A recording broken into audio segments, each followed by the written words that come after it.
I have a really good colleague, Adam. He's not just my friend, but also a constant source of fun.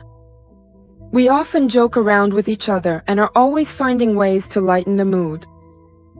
For example, once I told Adam that there was a complaint against him and that he might get fired. He immediately started to get nervous. You could see the panic in his eyes.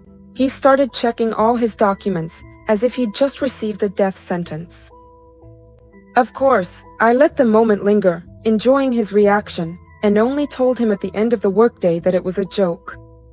He breathed a sigh of relief, but even after that, he kept double-checking a few times to make sure it really was a joke, and probably kept worrying about it for a couple more days. Adam isn't one to be outdone either. He's always ready to give as good as he gets. One time, he changed the wallpaper on my computer to something, well, let's just say, not exactly office appropriate. I turned on my computer and almost wanted the ground to swallow me up from embarrassment. And of course, right at that moment, the boss happened to walk by. He stopped, looked at the screen, and said, "Well, that's definitely not the most appropriate choice for a desktop background." I could see how shocked he was by what he saw, and then he gave me a talking to. Adam, meanwhile, was standing off to the side, trying to hide his smile. Of course, he later apologized, and I forgave him, but I thought to myself that next time, I'd prank him so hard he wouldn't know what hit him. One time at a company party, our boss had a bit too much to drink, and that's when I realized the moment had come. I showed him a photo where it looked like Adam was rummaging through the boss's safe in his office. Of course, it was complete nonsense. I made it in a photo editor. A few days earlier, I had secretly taken a picture of the boss's office when he called me in, and I already had photos of Adam. The editing on the photo was really bad, but the boss was so drunk he didn't notice it was fake. After looking at the photo, the boss didn't react at all. He just went off to dance like nothing had happened. I could barely keep from laughing, but of course, I didn't let it show. The next day, I came to work and found out that Adam had been fired in disgrace. It was a real shock for everyone.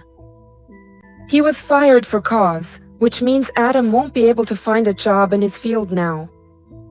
It's a real disaster. When I saw him in the hallway, I immediately told him that everything happened because of that photo I edited and showed to the boss. Adam asked me to go to the boss right away and tell him everything. So I went to him, explained that it was a fake, and showed the photo again. It was clearly obvious that it was a bad edit. But the boss just brushed me off. Don't cover for him. I get it. If you keep covering for him, you'll be the one to get fired. What an idiot he is. He can't even see that it's a terrible Photoshop job. My heart sank. When I told Adam what the boss said, he just exploded.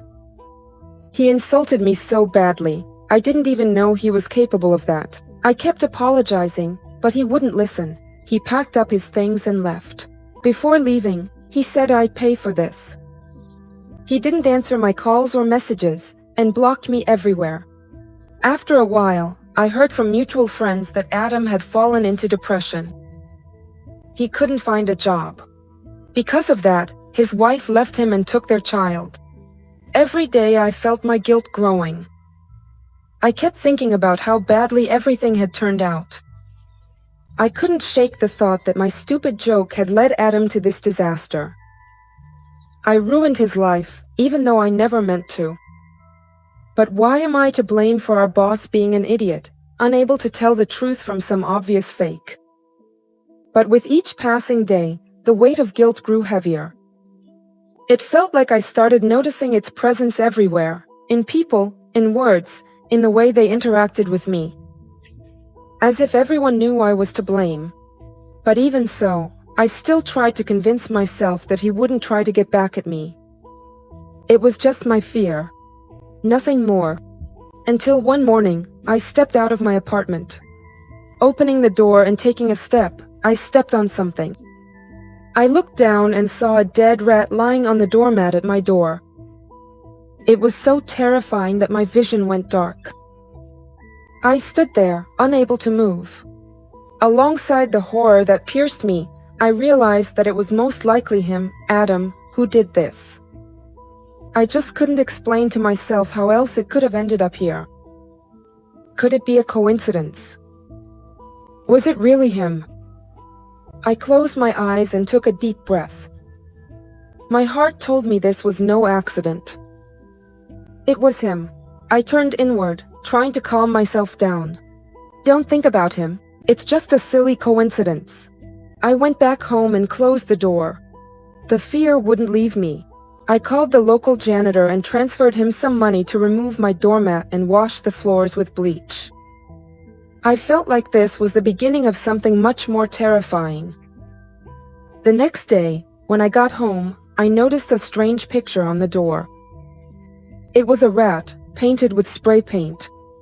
It stared at me with a cold, angry look.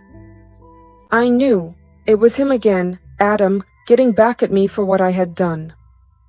The anxiety wouldn't leave me. The stress made me want to eat. I went to the kitchen to make dinner, and while I was cooking, I suddenly heard a sharp bang. A stone had been thrown hard at my first-floor window. I screamed and jumped away from the counter. The window cracked, but didn't shatter. I didn't know what to do. A flash of fear tore through my soul. Someone was out there. Someone was watching. I knew it was him again. I walked up to the window, not yet realizing that another stone could come flying at any moment. And right then, a second stone struck the glass with furious force. Instinctively, I jumped back, but a shard of broken glass grazed me, and I felt it cut the skin on my arm. The pain was sharp, but not severe. I quickly clutched my arm, trying to stop the bleeding, my eyes fixed on the window.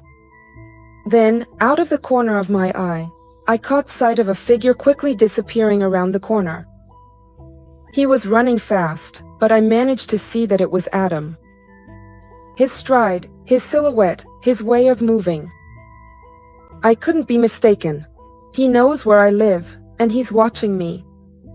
He's texting me. A wave of panic swept over me. With every moment, it got worse. I tried to push the thoughts away, but deep down I knew this was only the beginning.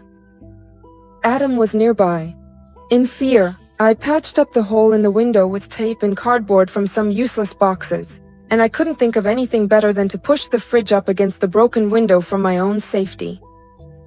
Then I looked for some repairmen who could install a new window for me as soon as possible. The next day, when I checked the mailbox, I saw an envelope. Inside was a note with terrifying words, "You must die for this." I clenched the envelope in my hands and, with horror, realized that he was threatening me. Now he won't stop.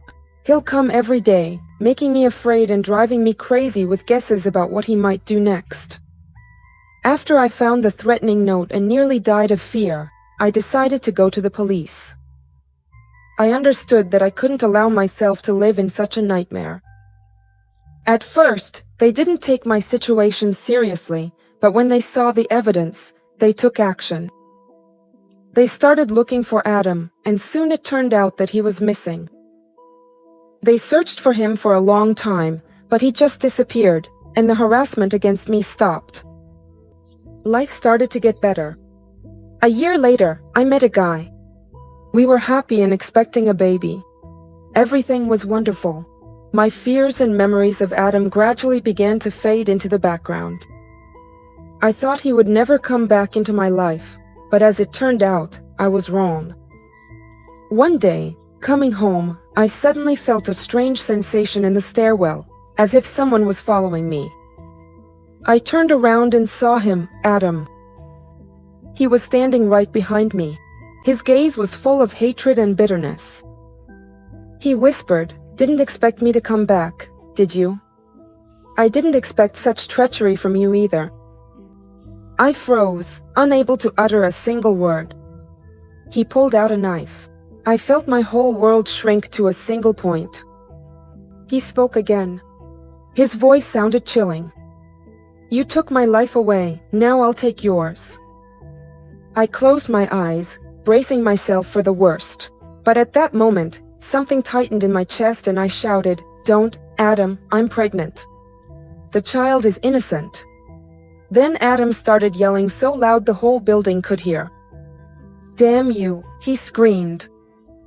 I opened my eyes. The knife was still in his hand.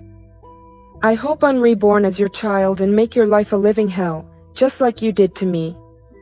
Then he stabbed himself in the heart. After that, there were the police investigations. It turned out Adam had lost his mind. He had a serious diagnosis from a psychiatrist. What he said about being reborn as my child was just the rambling of a madman. I know it's impossible, but honestly, the thought of it still scares me.